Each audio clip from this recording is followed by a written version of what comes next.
अस्सलाम वालेकुम। उम्मीद करता हूँ आप खैरियत से होंगे। आज हमारा शेर नंबर 3 है। हमारी गज़ल चल रही थी, गज़ल नंबर 1 फ़राह कपूरी की। तो उसमें हम देखेंगे कि हमारा शेर नंबर 3 है, ठीक है? मेहरबानी को मोहब्बत नहीं कहते ऐ दोस्त, आ अब मुझसे तेरी रंजिश बेजा भी नहीं। तरीक़ाकार बेटा आपके सामने है। तो यहाँ सबसे पहले मफ़हूम लिखेंगे, महबूब मेहरबानी करने को मोहब्बत नहीं कहते, अफ़सोस अब तुम मुझसे बेवजह नाराज़ भी नहीं होते। तो बेटा आपने क्या करना है कि सबसे पहले जो शायर हैं उसका थोड़ा-सा आपने उनके बारे में लिखना है, उनके कलाम के बारे में, जो उनकी ख़ुसूसियात है उसके बारे में आपने इसको लाज़मी लिखना है। ये एक लाइन है। अब जो ग़ज़ल लिखी जा रही है उनमें फ़राक़ का दिया हुआ तर्ज़ एहसास है। हसन अस्करी हैं।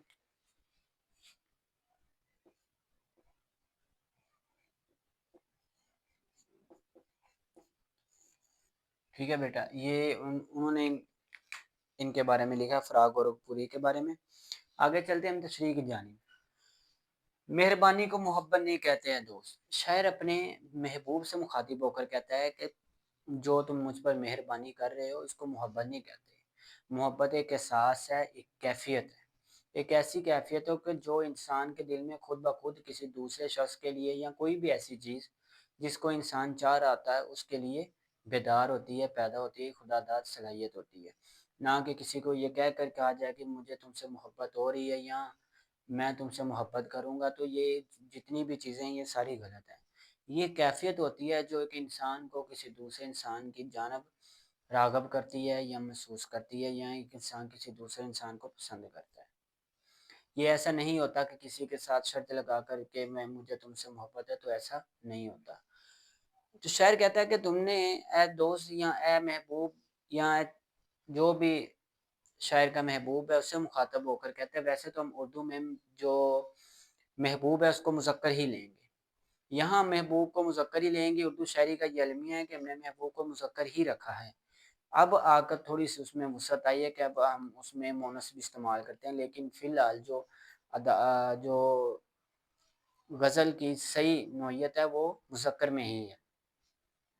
तो शायर कह रहा है कि ए महबूब, मैंने जो तुमने मेरे साथ नरम रवैया रखा है, जो तुमने लहज़ा नरम रखा है, मुझसे प्यार से बातें करते रहे हो, मेरे दिल में तुम्हारे लिए एक मोहब्बत पैदा होगी। तुम्हारे लिए तुमने तो एक मेहरबानी समझकर जौन-सा वो मुझसे मोहब्बत की या मुझसे बात की मेहरबानी समझकर एक एहसास के तौर पर, लेकिन ऐसा नहीं हुआ।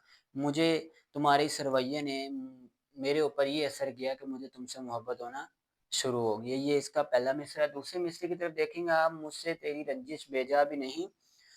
अब मोहब्बत में ऐसा भी है कि बाज़ दफ़ा इंसान के दरमियान इख्तिलाफ़ात भी पैदा हो जाते हैं। कोई बात, कोई चीज़ पसंद नापसंद आने के मामलात भी पैदा हो जाते हैं। लेकिन शायर कहता है कि अब तुम ऐसा नहीं कर रही, तुम जो गुस्सा करते थे या मुझे डाँटते थे, तुम वैसा नहीं कर रहे। तुम्हारे दिल में मेरे लिए जो मोहब्बत है, वो बिल्कुल भी सही नज़र नहीं आ रही, बिल्कुल ज़ीरो है।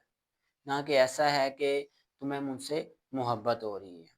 ठीक है? तो शायर यहाँ दूसरे मिसरे में बात करेंगे तो शायर कहता है कि ए महबूब, मुझे तो तुम्हारे हाथ बेवजह नाराज़ और बेवजह रूठ जाना भी गवारा था।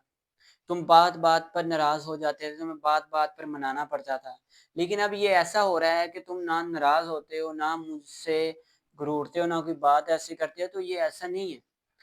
ये एक चीज़ की अलामत है कि तुम्हारे दिल में मेरे लिए जो मोहब्बत है, वो कदर है, वो ख़त्म होते जा रहे हैं। तुम कह रहे हो कि बस शख़्स जैसा भी है ठीक है। मोहब्बत में तो तुम मुझसे नाराज़ होते थे, नखरे दिखाते थे, लेकिन अब तुम ऐसा बिल्कुल भी नहीं कर रहे। गोया जो मोहब्बत की अलामत है वो नाराज़ होना ज़रूर समझी जाती है, ठीक है? लेकिन जो ये है कि आप किसी को कहकर उससे शर्त लगाकर मोहब्बत कर लें, तो ऐसा बिल्कुल भी पॉसिबल नहीं है और ऐसा होता भी नहीं है। गोया जो आप समझ लें कि एक रहम है, ये मोहब्बत की अलामत में नहीं आता। रहम, एहसास ये मोहब्बत की अलामत में आता, ऊँच-नीच ज़िंदगी में आती रहती है। तो शायर का यहाँ मौक़िफ़ है कि ऐ दोस्त, तुमने मेरे साथ जो एहसास, जो नरम रवैया रखा था, उसने मेरे दिल में तुम्हारे लिए मोहब्बत पैदा कर दी है। और मोहब्बत किसी से कह कर नहीं होती। पहले तुम मेरे साथ नाराज़ हो जाते थे, मुझे मनाना पड़ता था, लेकिन अब ऐसा बिल्कुल भी नहीं है। शायर जौन-सा है वो महबूब को कहा करता है कि ہمدردی کرنا، نرم رویہ رکھنا یہ محبت کے زمرے میں نہیں آتا۔ محبت ایک الگ ہی جذبہ ہے، وہ گویا ایک ایسی سچائی ہے جو محض ترس کھانے پر، مہربانی پر نہیں آتی، وہ انسان کے دل میں خود بخود پیدا ہوتی ہے۔ تو بیٹا امید کرتا ہوں کہ ہمارا جو شعر نمبر 3 تھا وہ آپ کو بالکل سمجھ آ گیا ہوگا۔ بشیر بدر صاحب کا ایک شعر ہے، محبتوں میں دکھاوے کی دوستی نہ ملا، اگر گلے نہیں ملتا تو ہاتھ بھی نہ ملا۔ یہ بیٹا بشیر بدر صاحب کا شعر ہے۔